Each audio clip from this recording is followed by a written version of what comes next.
शिवसेना उद्धव ठाकरे पक्षाच्या नेत्या सुषमा अंधारे सध्या आपल्यासोबत आहेत. आपण त्यांच्यासोबत चर्चा करू. खरं तर ताई, आत्ताच तुम्ही पत्रकार परिषद घेतली आणि या पत्रकार परिषदमध्ये विक्रम चाकणकर याच्यावरती अनेक नागरिकांची फसवणूक असा थेट आरोप तुम्ही केला आहे. खरं तर हा विक्रम चाकणकर आणि रुपाली चाकणकर यांचे काय नातेसंबंध थेट आहेत एकमेकांचे?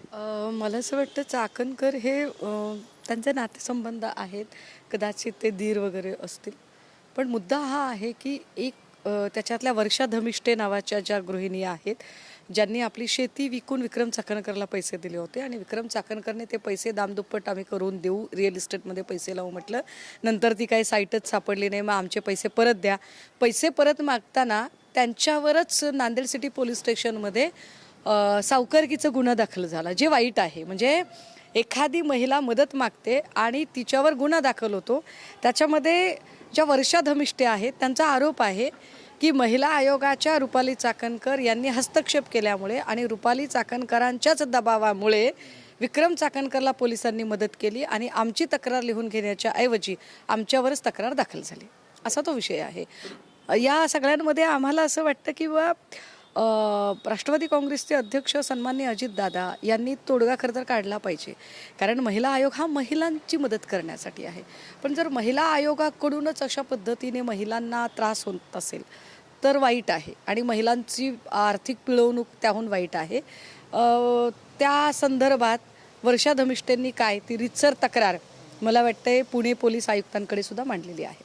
पण याच्यामध्ये थेट रुपाली चाकणकर जे आहेत त्या दबाव आणतात पोलीस स्टेशनवरती किंवा यांच्यावरती आणतात असं होतंय? नाही, याच्यामध्ये ज्या वर्षा धमिष्टेच्या आहेत त्या वर्षा धमिष्टेंचं असं म्हणणं आहे की आयोगाच्या पदावरून गैरवापर करत आम्हाला दबाव आणून हा आमच्यावर गुन्हा दाखल केलेला आहे.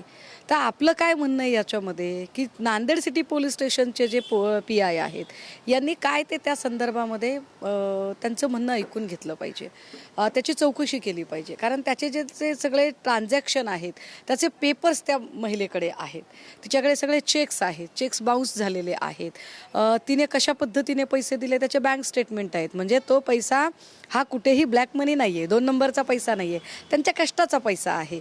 तर जे काही असेल त्यांचं म्हणणं, त्यांना न्याय मिळाला पाहिजे. आणि जर त्यांना असं वाटतंय की कुणीतरी एखाद्या पदाचा गैरवापर करत आमच्यावर दबाव आणायचा प्रयत्न करत आहे तर तो दबाव आला नाही पाहिजे, इतकंच आहे त्याच्यामध्ये. ताई, उद्यापासून खरं तर नागपूरला हिवाळी अधिवेशन सुरू होत आहे, मात्र याच्यामध्ये विरोधी पक्ष नेता नाही. तर कसं बघताय तुम्ही? सध्या विरोधी पक्षातल्या आहात, काय वाटतंय, कसं बघताय या सर्व गोष्टीकडे? लोकशाहीचं सौंदर्यच विरोधी पक्षाच्या सहअस्तित्वावर असतं.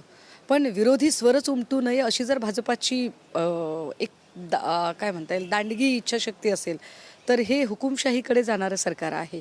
ज्या पद्धतीने, कारण आता विधिमंडळाच्या दोन्ही सभागृहात, विधानसभेमध्ये आणि विधान परिषदेमध्ये दोन्हीकडेही विरोधी पक्षनेता नसणं ही लोकशाहीची सगळ्यात मोठी दुरावस्था, दयनीय अवस्था आहे.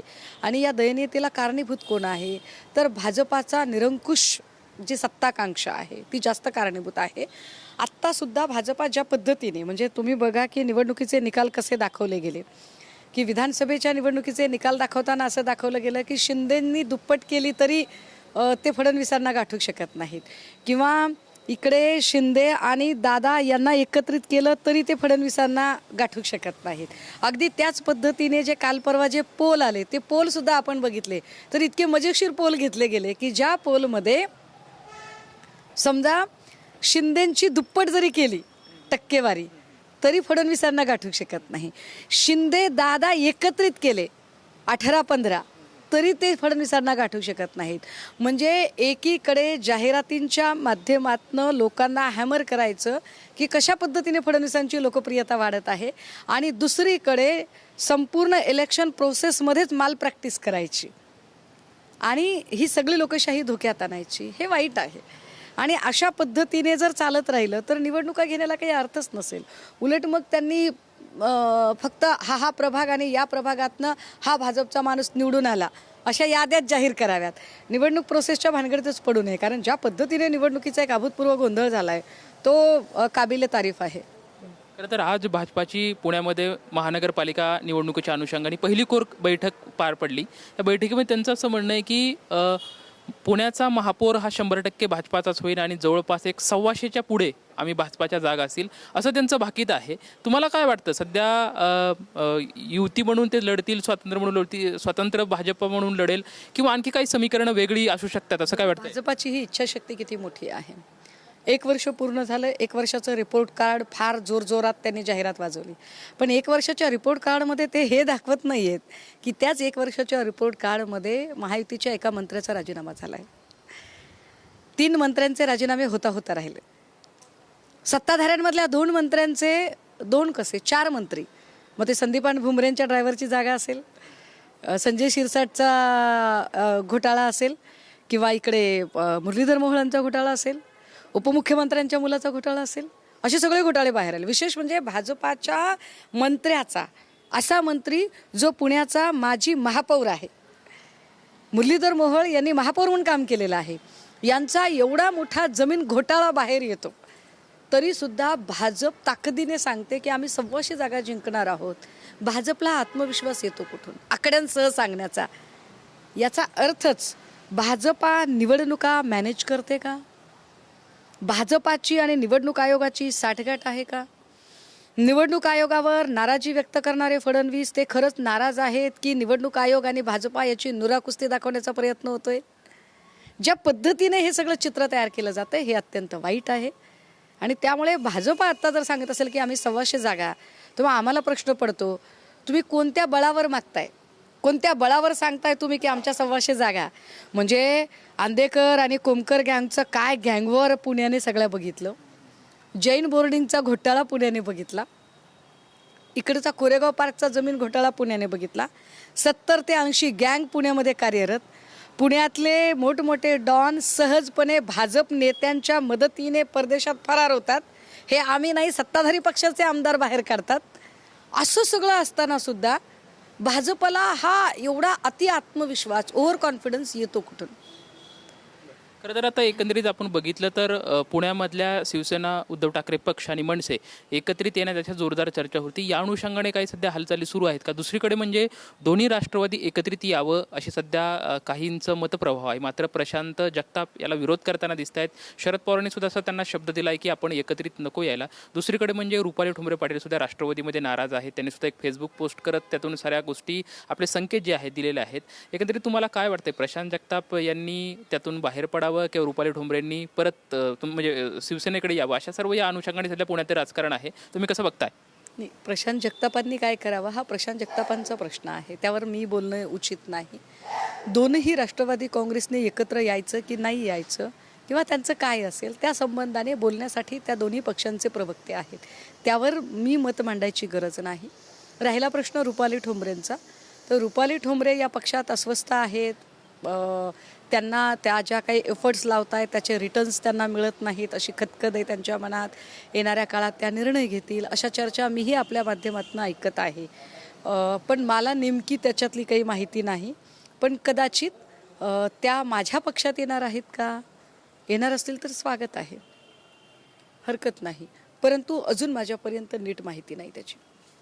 खरं तर मग रुपाली ठोंबरे सध्या नाराज आहेत, त्यांच्यासोबत काही तुम्ही या संदर्भातली काही चर्चा केली का? दुसरी गोष्ट म्हणजे पुणे महानगरपालिका असेल किंवा मुंबई महानगरपालिका असेल, या अनुषंगाने महापौर कुणाचा असेल काय वाटतंय? कशा अनुषंगाने तुमची तशी तयारी चालू आहे? नाही, आत्ता महापालिका निवडणुकीचा कार्यक्रम अजून जाहीर झालेला नाही आहे. इतक्यातच नगर परिषद निवडणुकीच्या निमित्ताने शिंदे आणि भाजपामध्ये जो कलगीतुरा रंगला तो आपण बघितला. अगदी एकमेकांना कापाकापीची, जाळाजाळीची किंवा संपवण्याची, मोडतोड करण्याची, हाडं तोडण्याची, काही ठिकाणी तुडवातुडवीची सुद्धा प्रत्यक्ष कृती झाली. अशा सगळ्या परिस्थितीत आत्ता महापौर कुणाचा, शिंदेचा की भाजपचा, असं एक त्यांच्याकडे कपोल कल्पित सगळ्या चर्चा चालू आहेत. त्यांनी त्या चर्चा खुशाल कराव्यात. पण भाजपा खरंच शिंदेंना इतकी सूट देऊ शकेल का? ती सूट देण्याच्या आधी भाजपा शिंदेंच्या सगळ्या चौकशीच्या फाईल बाहेर काढणार नाही कशावर? कारण भाजपाकडे सध्या तेवढी एकच गोष्ट आहे की कोणी फार बोलायला लागला तो चुप बैठो नाही तो ईडी घर आ जाएगी, तर ते करू शकतात.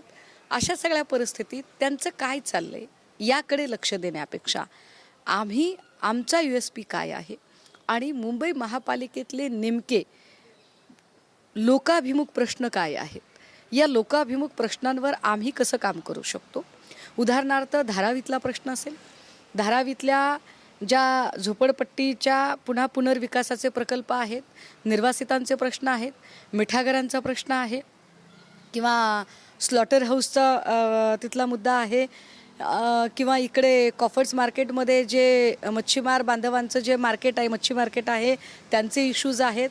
अनेक गरीब कष्टकरी तिथला जो मूळ मराठी माणूस आहे, मूळ मराठी माणसाला निष्कासित करण्याचा प्रयत्न जो भाजपाकडून चालू आहे, तो प्रयत्न हाणून कसा पाडता येईल आणि मूळ मराठी माणसासाठी मुंबई कशी वाचवता येईल, हे आमच्यासाठी जास्त महत्त्वाचं आहे आणि आम्ही त्यावर नक्की काम करतोय. आणि आम्हाला सांगायचं नाही, भाजपाने आम्हाला सांगायचं नाही की महापौर कोण होणार आहे. आम्हाला सांगण्याच्या आधी आम्हीच साटपने बघायचं की आपण आपल्या पक्षात उमेदवाऱ्या कुणाकुणाला दिल्यात, कशा कशा पद्धतीने दिल्यात, आपलं काय ते आधी मिटवायचं. रवींद्र चव्हाणांनी आम्हाला सांगण्यापेक्षा निलेश राणेंच्या सोबत तुमचं नेमकं काय चाललंय ते आधी बघून घ्या. तुम्ही जे पैसे आधी वाटता आणि नंतर मीडियापासून पळ काढता, तर त्याची उत्तरं आधी त्यांनी द्यावीत. अमित साटम, रवींद्र चव्हाण या दोघांनी आधी ठरवावं की माध्यमांना सामोरं कोण जाणार आहे, कोण बोलणार आहे. तुमच्यातलं मिटवा आणि मग आमच्याकडे बघा. शिवसेना उद्धव बाळासाहेब ठाकरे पक्ष समर्थ आहे. महापालिका लढण्यासाठी आम्ही सिद्ध आहोत. मूळ मराठी माणसांसाठी मुंबई वाचवायची आहे आणि मुंबईचे जे लोकाभिमुख प्रश्न आहेत त्या प्रश्नांवरती आम्हाला काम करायचं आहे आणि आम्ही आगामी येणाऱ्या निवडणुकीसाठी लढण्यासाठी समर्थ आहोत, अशी प्रतिक्रिया जी आहे ती सुषमा अंधारे यांच्याकडून आपल्याला पाहायला मिळते. कॅमेरामॅन विशाल रायपुरेसोबत लक्ष्मण जाधव, TV9 मराठी, पुणे.